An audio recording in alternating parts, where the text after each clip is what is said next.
Bem-vindos, eu sou Adriano, professor de artes. Pessoal, vamos dar continuidade ao assunto arte egípcia e vamos fazer exatamente uma visão sobre detalhamento técnico e o teórico sobre arte. Primeiramente, vamos dar uma pensadinha, gente, sobre como seria o contexto dessa arte egípcia. Primeira coisa, como era a arte egípcia no Antigo Egito? A relação dos faraós com a arte era importante? Conhecemos algum artista famoso dessa época? Existiam muitos estilos dentro da arte egípcia? Vamos dar uma pequena analisada. Primeiramente, a título de informação, pessoal, eu estou colocando para vocês os períodos que existiram dentro da história do Egito. Esses períodos vão exatamente fazer com que exista uma transformação política e uma transformação territorial dentro do Egito. Lembrando que no período pré-dinástico, é mais ou menos 4000 a.C., é o período que aquelas pequenas tribos elas ficam em volta do Nilo e formam uma primeira nação. Depois temos o período dinástico, o período que começa exatamente a arquitetura egípcia, começa as pirâmides. Nessa época também, inclusive, vai ter uma guerra civil e o Egito vai se dividir em duas áreas, norte e sul. No período médio, é um período que vai ter muito pouca produção artística. Nesse período, o Império está tentando o quê? Ele está tentando novamente ter uma riqueza e tentando se estabilizar. Quando nós vamos lá no Império Novo, que seria mais ou menos já no ano 1000, nós temos já o ápice do Império Romano, do Império Egípcio, desculpa. Nesse ápice do Império Egípcio, nós vamos ver o quê? Nós vamos ver um império muito forte, com várias alianças políticas, alianças militares também e uma produção artística muito grande. E nós vamos ver lá dentro desse período uma liberdade artística em certo período muito pequeno que a gente vai falar um pouquinho mais para frente. E nós temos o período ptolomaico já no ano 332 a.C., que é exatamente na época que a Grécia ela vai lá e conquista através de Alexandre o Grande. Por que a gente está indo até aqui? Porque nesse momento que o Egito ele entra em contato com a Grécia, a sua cultura automaticamente ela começa a ser assimilada pelos gregos. E, sem se perceber, a cultura grega ela vai ficar acima da cultura egípcia. Então a gente vai ter uma assimilação cultural nesse momento. Lembrando que, do Império Novo para o Ptolomaico, no Novo nós tivemos as invasões da Síria, as invasões da Pérsia e depois o Egito. Vamos em frente. O que a gente vai tratar nessa aula, nesse momento? A gente vai falar sobre lei da frontalidade, vamos falar sobre a hierarquia de tamanho, também falaremos sobre antroposomorfismo, um nome complicado, mas vocês vão entender o que é. Vamos falar sobre o uso das cores e mais umas coisinhas. Vamos falar sobre a arte funcional anônima. Essa arte funcional anônima, que é muito importante, é que não existe uma identidade de artistas, mas é feita uma coisa padrão. E nós vamos ver também o período do realismo, uma janelinha que aconteceu dentro da arte egípcia que vai ser muito importante. Também vamos ver a questão de esculturas, a sua formatação, a sua forma de representação. E vamos ver a arquitetura, a sua solidez e a sua funcionalidade. Primeiramente, com relação à arte da frontalidade. Vemos olhos e dorso de frente, braços e pernas de lado, um maior detalhamento. O que é interessante, gente, a gente falar sobre isso, por exemplo, eu quero representar uma pessoa. Se essa pessoa tem um nariz maior ou menor, que maneira eu vou conseguir enxergar esse nariz? De frente? Não. Mas de lado eu vou conseguir ver o nariz. Se eu quero fazer a representação de um olho, se eu colocar a pessoa de lado, eu vou conseguir representar o olho com perfeição? Não. Mas se eu tiver o olho de frente, eu vou conseguir representar perfeitamente. A mesma coisa é a questão do dorso. Se eu quero representar que essa pessoa é uma pessoa magra, uma pessoa gorda, qual a melhor forma de representar? O dorso de frente. E se eu quero representar mãos? É mais fácil representar as mãos assim ou assim? Claro que de lado. Então, nesse aspecto, o Egito ele está pegando uma padronagem para exatamente fazer essa representação das pessoas. Vamos colocar que a parte de lógica ela não está entrando assim, porque não existe uma pessoa que ela olha de lado, tem o olho de frente, tem o corpo de frente, braços e pernas de lado, pés de lado. Não existe isso. Mas como representação, como ferramenta, funcionou muito bem. E essa é a forma que o egípcio ele consegue representar todos os seus faraós, todos os seus deuses e seus nobres. Outra coisa importante era a questão da arte funcional. Então nós vemos que se a gente faz um padrão, é muito mais fácil eu repassar essa informação para outros artistas. Porque nesse momento a arte ela não tem a mesma visão que nós temos hoje, da questão de expressão. mas era uma arte como ferramenta e como ferramenta ela era transmitida para aprendizes, para que isso continuasse consecutivamente. E são 3.000 anos de história dessa mesma forma de representação. A hierarquia da imagem. Uma coisa muito importante dentro do aspecto egípcio, que existe uma pessoa maior e uma pessoa menor, a pessoa maior, ela tem o maior grau de importância dentro do contexto egípcio. Principalmente, os deuses são retratados grandes. Quando existe a pessoa do faraó, como o faraó é considerado exatamente um descendente direto dos deuses, eles são representados do mesmo tamanho. Quando aparece um filho, ele é um pouco menor. Se aparece um escravo, ele é menor ainda. Então, isso é uma lei que existia dentro do Egito. E essa lei vai aparecer novamente aonde? Lá na Idade Média. Na Idade Média, quando vai ter aquela arte religiosa, também era feita essa questão do tamanho dos personagens referente à sua importância. O antropomorfismo, gente, é uma coisa bem interessante porque ela vai fazer a mistura de animais juntamente com pessoas. Por que animais? Porque o egípcio ele admirava demais a questão da força dos animais. E era considerado, no meio dos deuses, a encarnação de sua força. Então os deuses eram atribuídos a alguns animais para exatamente trazer essa parte da determinação, da força, da coragem. Então eles misturavam bastante essas duas questões juntamente. E uma coisa bem interessante que leões, por exemplo, eram a caça preferida dos faraós. E eles admiravam os leões por sua coragem e eles não desistiam até o último momento. Então, por isso que também é associado dentro da sua mitologia. E nós vemos também que a questão de cores, a gente vai ver sempre, por exemplo, aqui uma representação da tumba de Ramsés I, a gente vai ver cores chapadas. O que é cores chapadas? Cores sem volume, cores puras, feitas diretamente na superfície, sem o uso de sombras, sem o uso de luz, mas simplesmente a cor pura. Aqui nós temos alguns exemplos da representação de deuses que existiam nessa época. E a gente pode ver que existe uma padronagem na questão da representação. A gente vai ver Anubis, deus dos mortos, a gente vai ver Bastet, deus da fertilidade, Tote, deus da sabedoria, e Kefri, Deus, ele é o Deus, vamos colocar assim, que dá vida. Por que Kefri ele é um pouco diferente?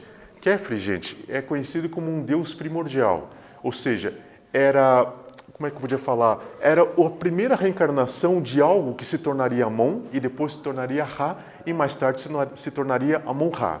Kefri era um besouro, um escaravelho, que ele rolava o sol todo dia para que amanhecesse. E nesse momento que amanhecia, a Terra voltava a ter vida. Por isso que ele é muito relacionado com o pós-vida. Se pode reparar que quando tem a apresentação de alguma múmia, a apresentação de algum faraó, sempre existe um escaravelho enterrado com ele, ou uma representação na sua tumba, ou no seu peito, sempre mostrando que existe essa questão do renascer, de voltar à vida. E quando ele se torna Amon, ele é representado pelo carneiro. E depois, quando ele se torna Ra, ele é representado pelo sol. E mais tarde ele se torna Amon-Ra, exatamente o amanhecer de cada dia, é aquele Deus que deu vida a todo o universo. Isso é o começo de Kefri. Cores. Nós vamos ter essas cores como cores padrões. E essas cores são o preto, que simbolizava noite e morte, era utilizado o extrato vindo do carvão. Nós temos o branco, que era pureza e verdade, que até hoje tem essa simbologia, que era trazido exatamente com relação ao cal. Nós temos o vermelho, que significa energia e poder. Nós temos a origem do óxido de ferro e da hematita, minerais muito raros que existiam dentro do Egito.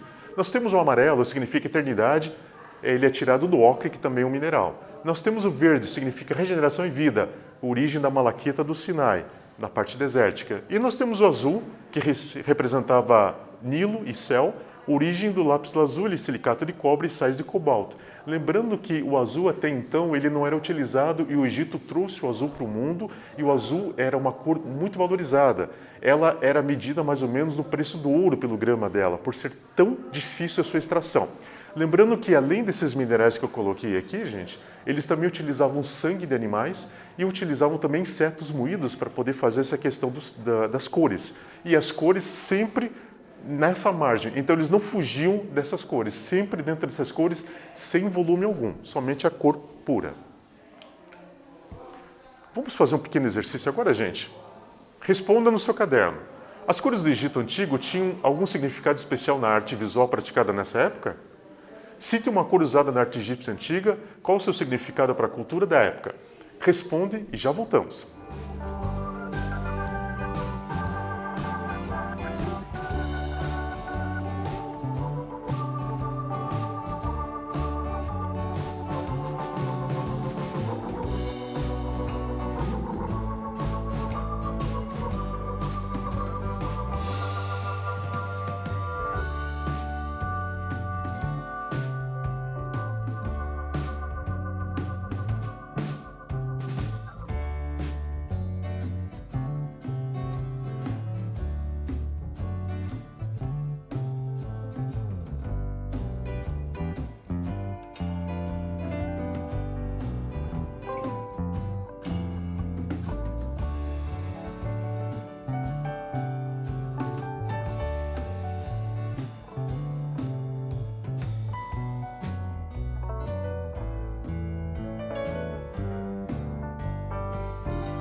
Responderam, pessoal?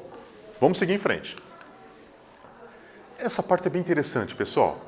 Nós temos o realismo na arte amarniana. Amarna é uma cidade atual que existe no Egito e ela foi na época chamada de Akhetaton. Ou seja, nós tínhamos um período em que a arte ela ganha uma liberdade. Por que essa liberdade? Subiu ao trono Akhenaton. Na verdade, o nome dele era Amenhotep. Amenhotep, ele foi o rei que ele decidiu fazer o seguinte. Nós tínhamos o deus Aton, que era considerado o senhor de toda a criação. Você lembra que eu falei para vocês no começo da aula que nós tivemos Khepri, que depois se transformou em Amon, depois se transformou em Ra e depois Amon-Ra? Um dos nomes desse Amon-Ra seria Aton, deus criador. Ele é representado pelo sol. Esse homem chamado Akhenaton, que na verdade era Amenhotep, e eu coloquei Amenófis IV porque é o nome grego dele, porque nós só encontramos agora registros detalhados dele na cultura grega, na cultura egípcia ele foi retirado, eu já vou explicar por quê. Nós temos Akhenaton, ele fez o seguinte, ele pensou, não, eu tenho somente um Deus criador dentro do meu contexto, que eu fico pensando na questão do Egito. Então só tem um Deus criador, eu vou fazer o seguinte, eu vou determinar, eu que sou filho dos deuses, o seu faraó, eu vou determinar que ele seja o único Deus do Egito. E o que ele fez? Ele retirou todos os outros deuses, aquele panteão de deuses egípcios, e deixou somente esse Deus. E quando ele deixou esse Deus, o seu nome como faraó era Amenhotep, era Amenhotep. E ele mudou seu próprio nome para Akhenaton, que significa o espírito se move por Aton. Então, o que significa? Ele mudou exatamente a vivência que existia dentro do Egito. Ele transformou o Egito numa nova nação religiosa. Ele tirou toda aquela tradição de 3.000 anos, porque nós estamos agora no Império Novo, e fez uma nova forma de ter religião no Egito. E isso criou muitos inimigos. Ele é considerado pelo povo egípcio como o faraó louco. Tanto é que ele ficou muito pouco tempo no poder e nesse momento a arte ela ganhou com ele uma coisa muito grande, porque ela ganhou uma liberdade. Ou seja, nós tínhamos aqueles 3.000 anos de padronagem, ou seja, era aquele sistema da frontalidade, o homem de lado, o braço de lado, cabeça de lado, olho de frente, peito de frente. Só que nesse momento ele fala para os artistas, façam da sua forma, façam a melhor forma que vocês acharem melhor. Nós temos aqui, por exemplo, esse busto, que é Nefertiti, que era exatamente a esposa dele. Nós vemos que já existe uma forma diferente da representação. Nós vamos ver que nós temos o quê? Nós temos traços de sensibilidade dentro do rosto dela. Já era uma coisa muito à frente do que existia no Egito. Então, nesse momento, existe a liberdade, mas a liberdade vai existir por pouco tempo e logo Akhenaton ele é retirado. Supõe-se que ele foi assassinado e o filho dele, vocês conhecem, é o Tutankhamon, que assumiu o poder com 9 anos de idade. Então, nesse breve período, existiu essa liberdade da arte e, inclusive, a parte de contexto, que era flores, pássaros, plantas, também tiveram liberdade de representação, porque até mesmo os animais, eles também seguiam essa regra da frontalidade. Então, esse período é o único período que a arte, dentro do Egito, ela se abre, ela tem um contexto mais aberto com relação à liberdade do artista, mas logo em seguida, com Tutankhamon indo até o poder, ela se fecha novamente e existem aquelas regras que existiam até então. Dentro das esculturas, seguindo a padronagem de representação, nós vamos ter a mesma forma de representação. Nós temos faraós, deuses e nobres, que eles eram representados através de escultura. Mas, da mesma forma, eram esculturas sem expressão. Eram totalmente retas e tentavam usar exatamente as regras para que não existisse como fugir disso, que fosse uma coisa que fosse repassada com grande facilidade para os aprendizes. E só temos uma coisa diferente. Nós temos sempre o pé esquerdo à frente da pessoa que está de pé. Posição de guarda. Por que posição de guarda? Normalmente dentro do exército, quando você coloca um pé à frente, é a posição de batalha.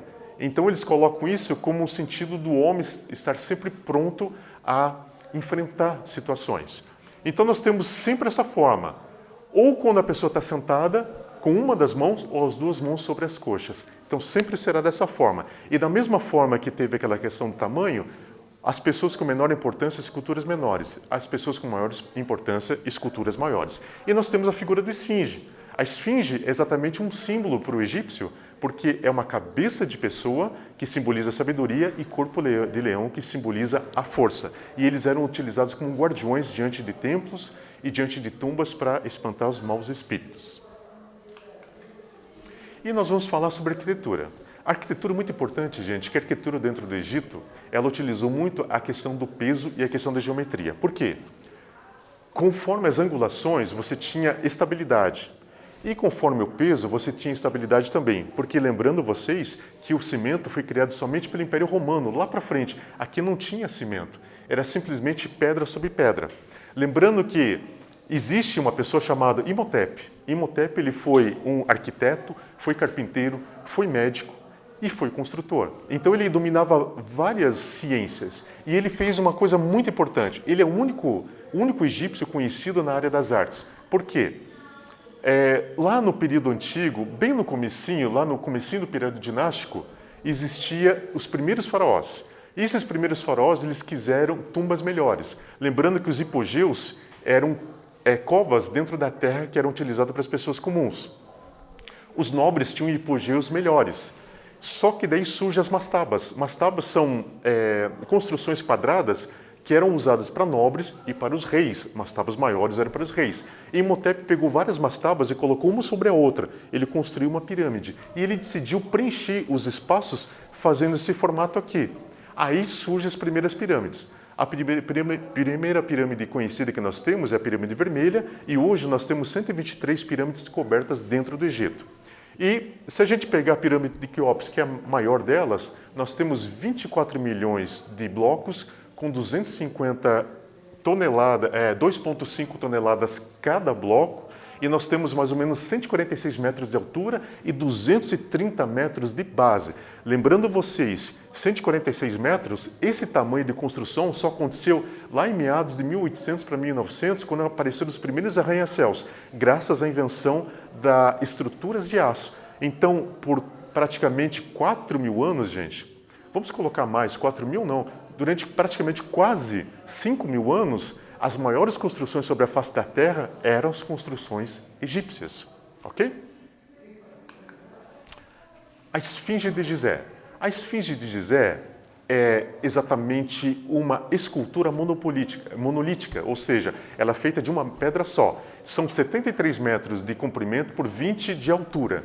O interessante dela é que ela está no complexo de Gizé. Lembrando vocês que Gizé é um complexo, uma necrópole, e essa esfinge está bem na parte da frente e na parte de trás nós temos 3 pirâmides. Quéops, Quefren e Miquerinos, sendo que Quéops é menor e Quefren é aquela única que tem um pouquinho do revestimento.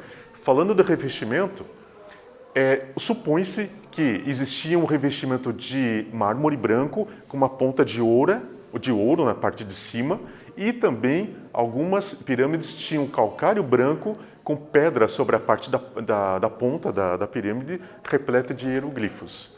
E nós temos essa guardiã especial que está bem na parte de Gizé, bem na parte da frente, ela tem seu nariz quebrado. Por que isso? Quando teve as conquistas otomanas, que existiu o Império Otomano até a Primeira Guerra Mundial, quando eles chegaram do Egito e fizeram a conquista do Egito, eles eram muçulmanos, ou seja, eles tinham uma religião que não podia ter representação. Então, supõe-se também, que não existe nenhuma comprovação exata, que eles tenham quebrado o nariz. da esfinge, por isso que tem aspecto cortado. Lembrando que esse nariz cortado era uma punição que era utilizada pelo Antigo Egito para os ladrões. Os ladrões tinham os seus narizes cortados e eles eram mandados para o deserto para morrerem. Então foi feito isso para desmerecer a arte egípcia pelos invasores. Pessoal, tudo isso que a gente falou, agora vamos ver se vocês aprenderam mesmo. Eu vou pedir para vocês fazerem o seguinte.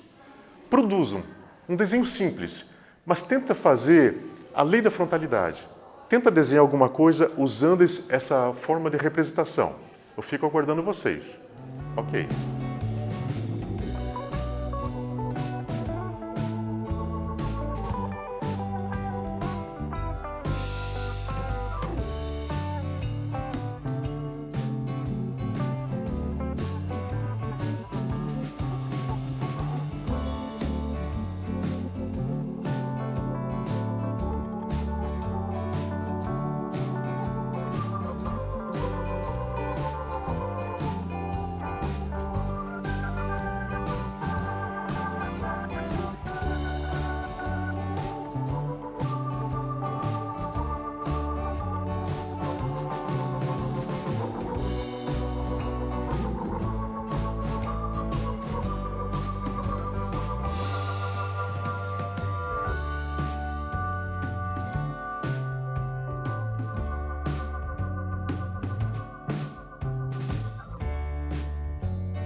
Ok, pessoal? Fizeram lá?